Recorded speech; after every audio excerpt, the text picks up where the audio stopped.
ఇల్లు రాష్ట్ర వ్యాప్తంగా మొదటి విడత 4.5 లక్షల ఇళ్ళు ఇచ్చాం.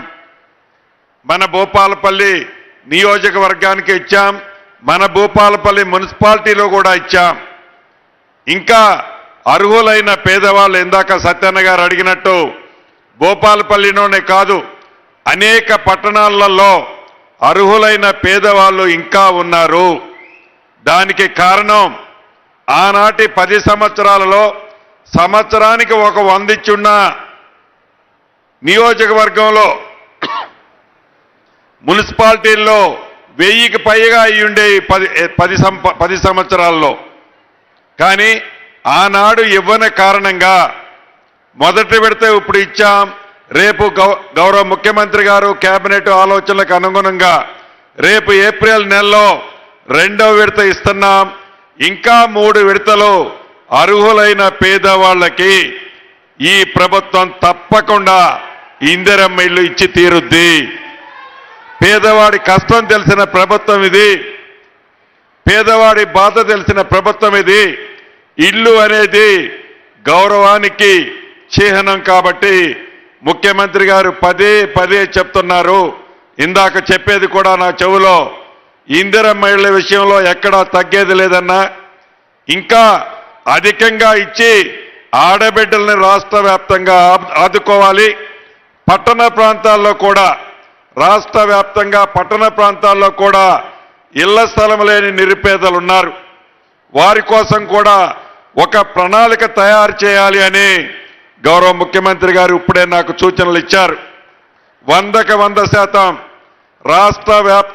రాష్ట్ర వ్యాప్తంగా ఉన్న పట్టణాల్లో అది భూపాలపల్లి కావచ్చు, కరీంనగర్ కావచ్చు, నిజామాబాద్ కావచ్చు, వరంగల్ కావచ్చు, ఖమ్మం కావచ్చు, ఆదిలాబాద్ కావచ్చు, అదే రకంగా 2వ రకంగా ఉండే కొత్తగూడెం కావచ్చు, వైరా కావచ్చు, సత్తుపల్లి కావచ్చు, ఇంకా ఏ మున్సిపాలిటీలోనైనా అర్హులైన పేదవాళ్ళు చాలా మంది ఉన్నారు. వాళ్ళకు కూడా 100కి 100% ఇందిరమ్మ ఇళ్ళు ఇవ్వాల్సిందే.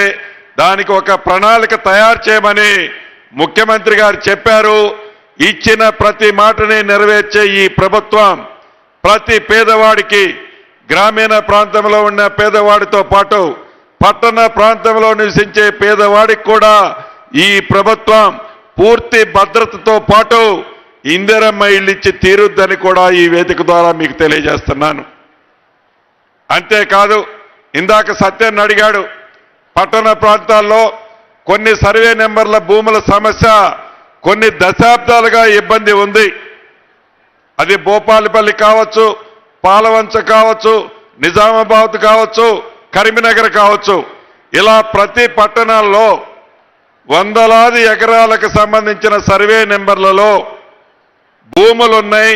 వాటికి సరైన డాక్యుమెంట్ లేని కారణంగా అక్కడ నివసించే నిరుపేదలు, భూములు కొద్దిగా ఉన్న ఆసాములు ఏదైనా పెళ్లి చేసుకోవాలన్నా, బిడ్డకి పెళ్లి చేయాలన్నా, కొడుకుకి చదివించాలన్నా, బ్యాంకులో లోను పెట్టాలి అంటే ఆ బ్యాంకులో లోను పెట్టే విధంగా ఆ పత్రాలు లేని కారణంగా ఆ భూములున్న ఆసాములు ఇబ్బంది పడుతున్నారు. తప్పకుండా ఈ మధ్యనే లైసెన్స్డ్ సర్వేలను ఏర్పాటు చేశాం. కొత్త భూభారతి చట్టాన్ని తెచ్చుకున్నాం. ఈ చట్టం ద్వారా ఈ లైసెన్స్డ్ సర్వేల ద్వారా ఏవైతే ఈ భూ సమస్యలు ఉన్నాయో ఇందాక సత్యన్న చెప్పలాంటి సమస్యలు ఈ ప్రభుత్వం వాటిని కూడా శాశ్వతంగా ప్రజలకు ఉపయోగపడే విధంగా, ప్రజలకు ఇబ్బంది లేని విధంగా ఆ సమస్యను కూడా ఈ ప్రభుత్వం పరిష్కరిస్తుందని. ఇది మీ ప్రభుత్వం, మీరెన్నుకున్న ప్రభుత్వం, మీరు ఆశీర్వదించి దీవించిన ప్రభుత్వం. మీకు సంక్షేమ కార్యక్రమాలు ఇచ్చాము కాబట్టే మొన్న గ్రామ పంచాయతీ ఎన్నికల్లో 68-69% గెలిపించారు.